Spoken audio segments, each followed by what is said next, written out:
ಇವತ್ತು ನಾನು ಹಾಗಲಕಾಯಲ್ಲಿ ಒಂದು ಕರಿ ಮಾಡಿ ತೋರಿಸ್ತಾ ಇದ್ದೀನಿ. ಲಾಸ್ಟ್ ಟೈಮ್ ನಾನು ಗಿಣ್ಣ ಮಾಡಿದ ರೆಸಿಪಿ ಎಲ್ಲರಿಗೂ ತುಂಬ ಇಷ್ಟ ಆಯಿತು, ರೆಸ್ಪಾನ್ಸ್ ಚೆನ್ನಾಗಿತ್ತು. ಹೀಗೆ ಹೊಸ ಹೊಸ ಥರ ಮಾಡ್ತಾ ಇರಿ ಅಂತ ಹೇಳಿದರು. ಸೊ ಹಾಗಲಕಾಯಲ್ಲಿ ಮೋಸ್ಟ್ ಪ್ರಾಬ್ಲಿ ಎಲ್ಲರೂ ತುಂಬ ಕಹಿ ಇರುತ್ತೆ ಅಂತ ಯಾರು ಯೂಸ್ ಮಾಡಲ್ಲ, ಬಟ್ ತುಂಬ ಆರೋಗ್ಯಕ್ಕೆ ತುಂಬ ಒಳ್ಳೆಯದು. ಹಾಗಾಗಿ ನಾನು ಹಾಗಲಕಾಯಲ್ಲಿ ಈಸಿಯಾಗಿ ನಾನು ಯೂಶಲಿ ಮಾಡ್ತಲೇ ಇರ್ತೀನಿ. ತುಂಬ ಕಹಿ ಇಲ್ದಲೇ ಮಾಡ್ಬೋದು.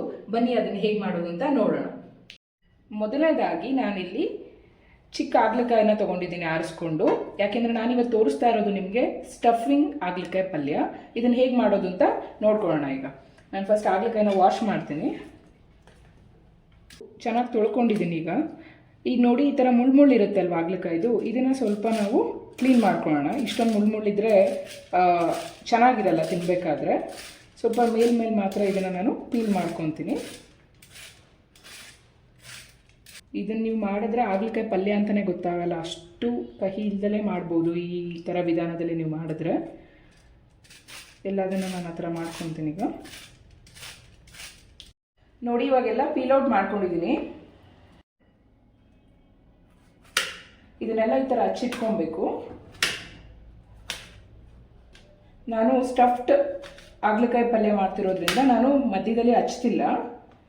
ಎಣ್ಣೆಗಾಯಿ ಮಾಡ್ತೀವಲ್ಲ ಆ ಥರ ವಿಧಾನದಲ್ಲಿ ಸ್ಟಫ್ ಹಾಗಲಕಾಯಿ ಪಲ್ಯ ಮಾಡ್ತಾ ಇರೋದು ನಾನು. ಬಟ್ ಇದಕ್ಕೆ ಹಾಕೋ ಮಸಾಲೆ ರೆಸಿಪಿ ಬಂದುಬಿಟ್ಟು ಸ್ವಲ್ಪ ಡಿಫ್ರೆಂಟ್ ಆಗಿರುತ್ತೆ, ಎಣ್ಣೆಗಾಯಿಗೆ ಹಾಕೋ ಥರದ್ದಲ್ಲ.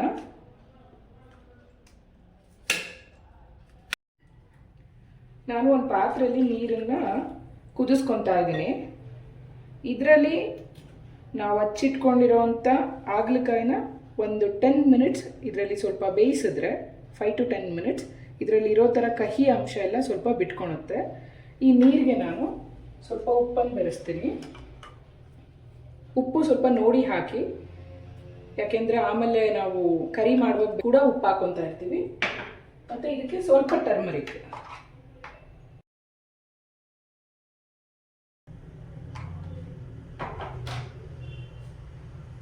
ನೋಡಿ, ನೀರು ಕಾದಿದೆ. ಈಗ ನಾನು ಈ ಹಚ್ಚಿಟ್ಕೊಂಡಿರುವಂಥ ಹಾಗಲಕಾಯಿನ ಇದರೊಳಗೆ ಹಾಕ್ತೀನಿ. ಈ ಥರ ಮಾಡೋದ್ರಿಂದ ಹಾಗಲಕಾಯಲ್ಲಿರೋ ಕಹಿ ಅಂಶ ಕಡಿಮೆ ಆಗುತ್ತೆ. ನೆಕ್ಸ್ಟು ಮತ್ತೆ ಇದನ್ನು ನಾವು ರೋಸ್ಟ್ ಮಾಡ್ಕೊಂಡು ಬೇಯಿಸ್ಕೊಳೋದ್ರಿಂದ ಇನ್ನೂ ಅದರಲ್ಲಿರೋ ಕಹಿ ಅಂಶ ಫುಲ್ಲು ಕಡಿಮೆ ಆಗುತ್ತೆ. ಕರಿ ತುಂಬ ಚೆನ್ನಾಗಿರುತ್ತೆ. ಇವಾಗ ಒಂದು ಪ್ಯಾನಲ್ಲಿ ಆಯಿಲ್ ಹಾಕಿ, ಎಣ್ಣೆ ಕಾದಿದೆ. ಇವಾಗ ಇದಕ್ಕೆ ನಾನು 1 ಟೀ ಸ್ಪೂನ್ ಆಗೋಷ್ಟು ಜೀರಿಗೆನ ಹಾಕೊತಾ ಇದ್ದೀನಿ.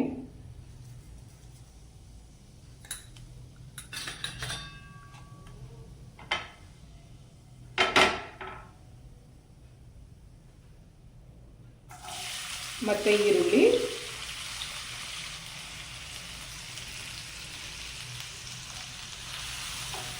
ಸ್ವಲ್ಪ ಫ್ರೈ ಆದಮೇಲೆ ನಾವು ಟೊಮೆಟೊ ಹಾಕೊಳ್ಳೋಣ.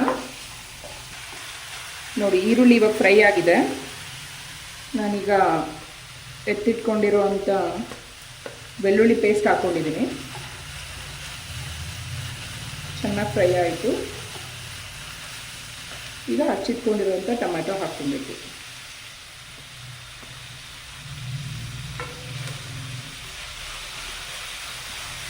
ಇದು ಚೆನ್ನಾಗಿ ಫ್ರೈ ಆಗೋ ಥರ ಬಾಡಿಸ್ಕೋಬೇಕು.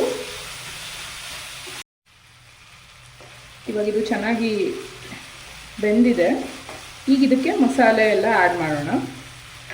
ನಾನಿಲ್ಲಿ ಫಸ್ಟು ಸ್ವಲ್ಪ ಉಪ್ಪು ಹಾಕ್ತಾ ಇದ್ದೀನಿ.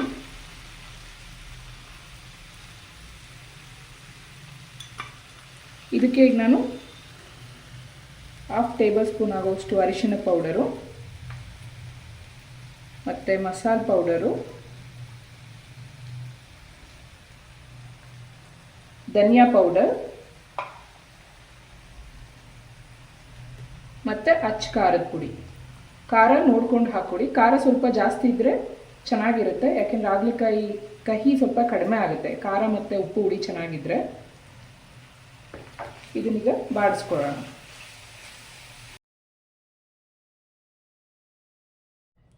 ನೋಡಿ, ಇವಾಗ ಸ್ಟಫಿಂಗ್ ಪೇಸ್ಟ್ ರೆಡಿಯಾಗಿದೆ. ಸ್ಟಫಿಂಗ್ ಮಾಡ್ಕೊಳ್ಳೋಣ ಬನ್ನಿ. ಇವಾಗ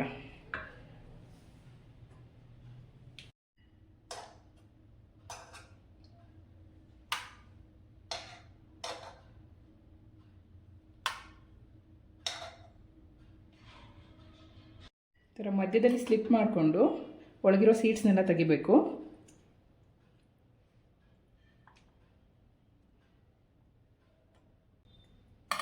ಈ ಥರ ಸ್ಟಫಿಂಗ್ ಮಾಡೋದಕ್ಕೋಸ್ಕರನೇ ನಾನು ಚಿಕ್ಕ ಚಿಕ್ಕ ಹಾಗಲಕಾಯಿನ ಇದರಲ್ಲಿ ತೊಗೊಂಡಿದ್ದು. ಇವಾಗ ಸ್ಲಿಪ್ ಮಾಡ್ಕೊಂಡಿರೋವಂಥ ಹಾಗಲಕಾಯಿಗೆ ಇಲ್ಲಿ ಮಾಡ್ಕೊಂಡು ಇಟ್ಕೊಂಡಿರೋವಂಥ ಸ್ಟಫಿಂಗ್ಸ್ನ ಈ ಥರ ತುಂಬಬೇಕು.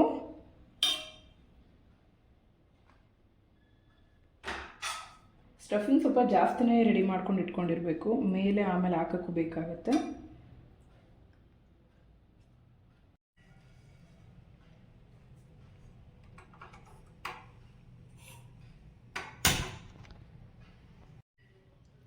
ಈಗ ಒಂದು ಪ್ಯಾನ್ ಇಟ್ಟು ಅದಕ್ಕೆ ಸ್ವಲ್ಪ ಆಯಿಲ್ ಹಾಕಿ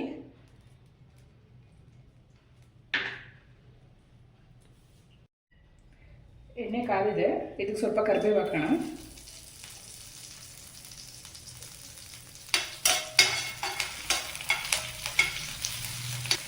ಇವಾಗ ಸ್ಟಫ್ ಮಾಡಿ ಇಟ್ಕೊಂಡಿರೋಂಥ ಹಾಗಲಕಾಯಿನ ಈ ಥರ ಪ್ಯಾನಲ್ಲಿ ಇಟ್ಟು ಎಲ್ಲ ಕಡೆ ರೊಟೇಟ್ ಮಾಡಿ ಬೇಯಿಸಬೇಕು.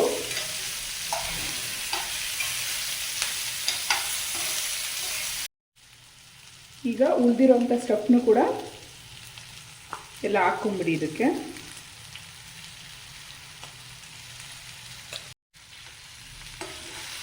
ಇದು ಚೆನ್ನಾಗಿ ಎಲ್ಲ ಕಡೆನೂ ತಿರುಗಿಸ್ಕೊಂಡು ರೊಟೇಟ್ ಮಾಡ್ಕೊಂಡು ಹಾಗಲಕಾಯಿನ ಈ ಥರ ಸುತ್ತ ಬೇಯಿಸ್ಕೊಳ್ಳಿ. ಇದು ಕಹಿ ಇನ್ನೂ ಪೂರ್ತಿಯಾಗಿ ಹೋಗ್ಬೇಕಂದ್ರೆ ಒಂದು ಗೋಲಿ ಗಾತ್ರದಷ್ಟು ಹುಣಸೆ ಹಣ್ಣನ್ನು ತೊಗೊಂಡು ಈ ಥರ ನೆನೆಸಿಟ್ಕೊಬೇಕು. ನೆನೆಸಿಟ್ಕೊಂಡು ಈ ಹುಣಸೆ ಹುಳಿ ಹಾಕೋದ್ರಿಂದ ಸ್ವಲ್ಪನೂ ಕಹಿ ಇರೋಲ್ಲ. ಹಾಗಲಕಾಯಿ ಪಲ್ಯ ಅಂತಲೇ ಗೊತ್ತಾಗಲ್ಲ ಗ್ರೇವಿ ಅಂತ, ಅಷ್ಟು ಕಹಿ ಇದ್ದಲೇ ಇದು ಆಗುತ್ತೆ. ಈಗ ನೋಡಿ ಚೆನ್ನಾಗಿ ಎಲ್ಲ ಕಡೆನೂ ಬೇಯಿಸ್ಕೊಂಡಿದ್ದೀನಿ, ಬೆಂದಿದೆ ಹಾಗಲಕಾಯಿ ಚೆನ್ನಾಗಿ.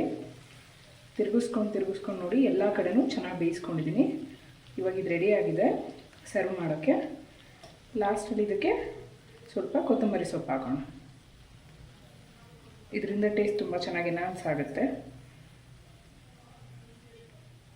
ಇದು ಚಪಾತಿ ಜೊತೆ, ರೈಸ್ ಜೊತೆ, ಬಿಸಿ ಅನ್ನ, ಚಪಾತಿ, ರೊಟ್ಟಿ ಎಲ್ಲದ್ರ ಜೊತೆನೂ ಕಾಂಬಿನೇಷನ್ ತುಂಬ ಚೆನ್ನಾಗಿರುತ್ತೆ.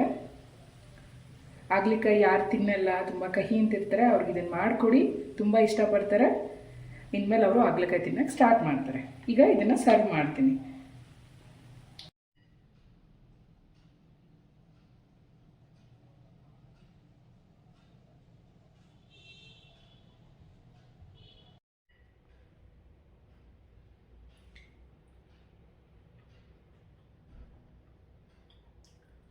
ತುಂಬ ಚೆನ್ನಾಗಾಗಿದೆ, ಸ್ವಲ್ಪನೂ ಕಹಿ ಇಲ್ಲ. ಪ್ಲೀಸ್ ಒಮ್ಮೆ ಟ್ರೈ ಮಾಡಿ ನೋಡಿ, ತುಂಬ ಚೆನ್ನಾಗಿರುತ್ತೆ, ಮನೇಲಿ ಎಲ್ಲರಿಗೂ ಇಷ್ಟನೂ ಆಗುತ್ತೆ. ಯಾರೆಲ್ಲ ಚಾನೆಲ್ನ ಸಬ್ಸ್ಕ್ರೈಬ್ ಮಾಡಿಲ್ಲ ಪ್ಲೀಸ್ ಸಬ್ಸ್ಕ್ರೈಬ್ ಮಾಡಿ ಮತ್ತು ಶೇರ್ ಮಾಡಿ. ಹೊಸ ರೆಸಿಪಿಯೊಂದಿಗೆ ಮತ್ತೆ ಸಿಗೋಣ. Thank you.